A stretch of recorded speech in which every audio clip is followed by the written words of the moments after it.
Okay, now we're ready to size our head.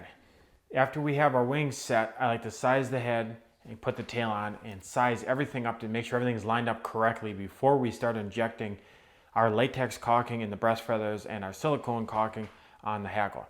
This is like a dry run. This is going to give you an idea of what your bird's going to look like before we inject. After you inject, you're kind of at the point of no return with that. You have to proceed with what you're set up with. Now we can still adjust things.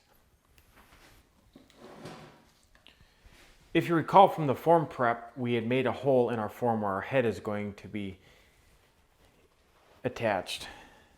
So I'm just lifting up all the skin and I'm grabbing the head and I'm finding our hole. I'm going to slide it in place. You want to make sure you don't catch any skin or feathers underneath the head as you're pushing it in place.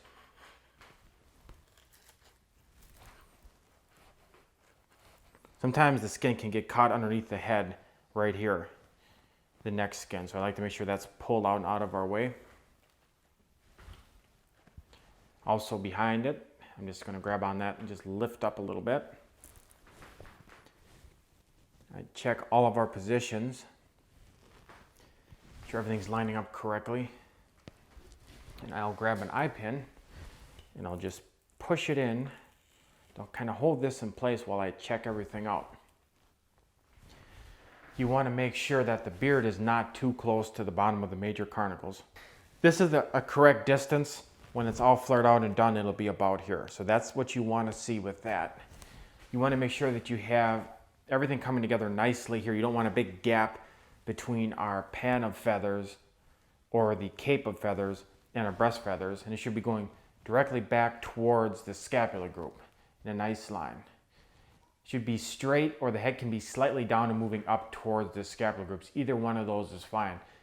For a full strut, you wouldn't want the head to be and the major carnicles to be higher than where the scapular group line is. So you wouldn't want this line to be curving down and then up to the scapular group. It should be straight across or moving up towards them. Very important.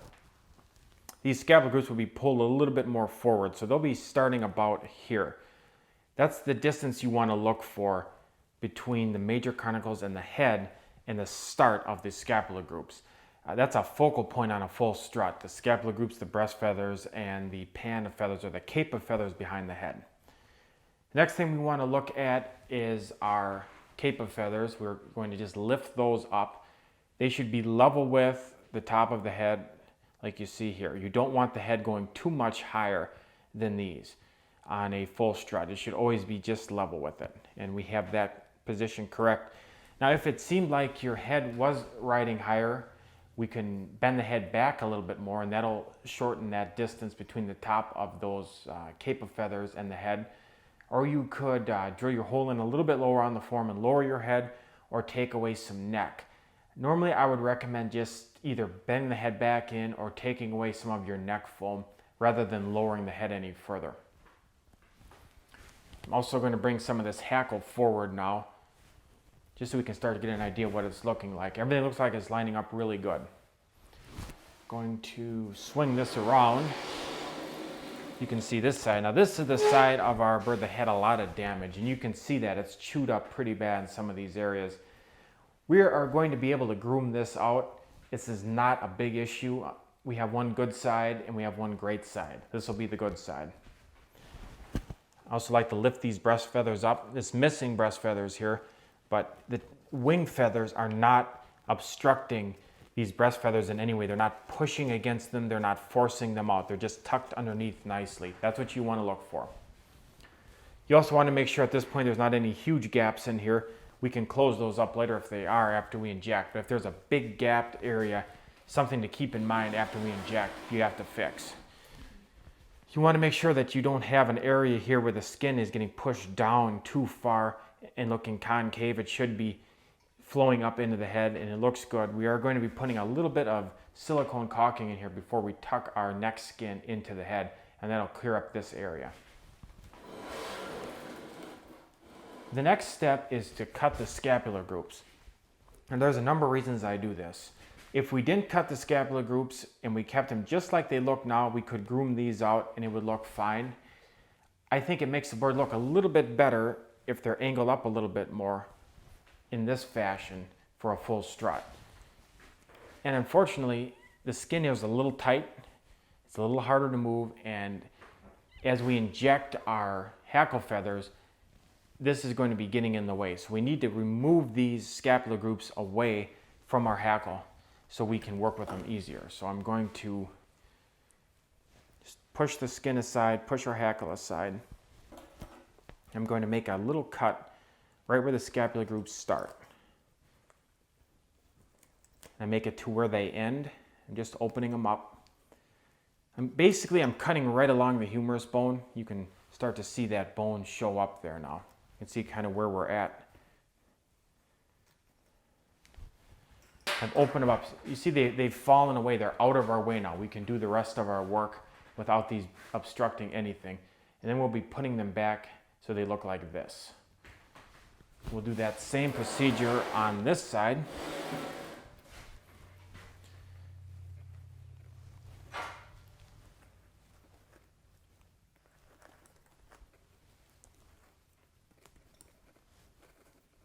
Just cutting along that humerus bone and just releasing them. You can see they've been released. Much easier to work with now.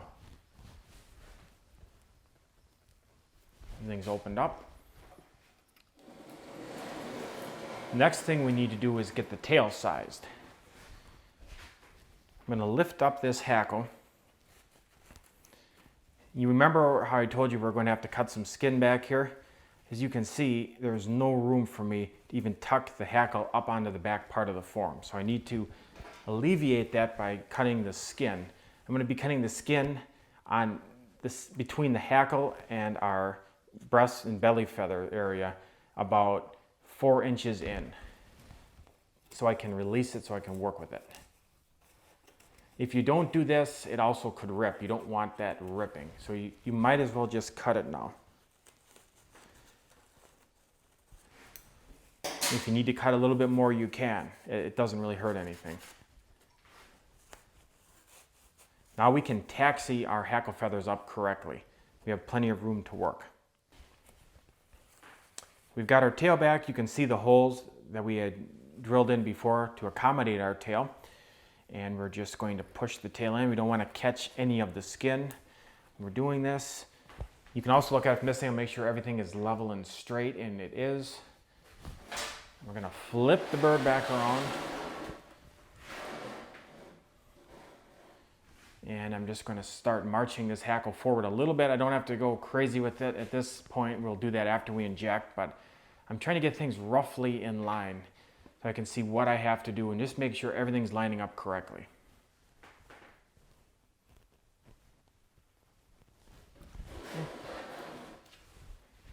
What you're going to be seeing me do throughout this course is standing back 4 to 5 feet. When you do turkeys, you always want to keep getting back to get that different perspective on the bird. It's very important. If you're working right up close, you can't see the whole picture.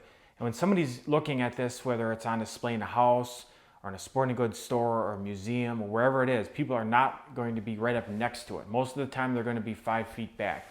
So you want to always get that perspective.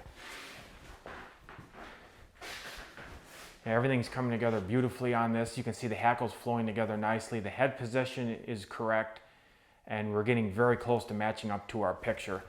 After we get the breast feathers injected and the hackle injected, we'll be working on our scapular groups, and they'll be coming through right about here, falling back to the end of the humerus bone.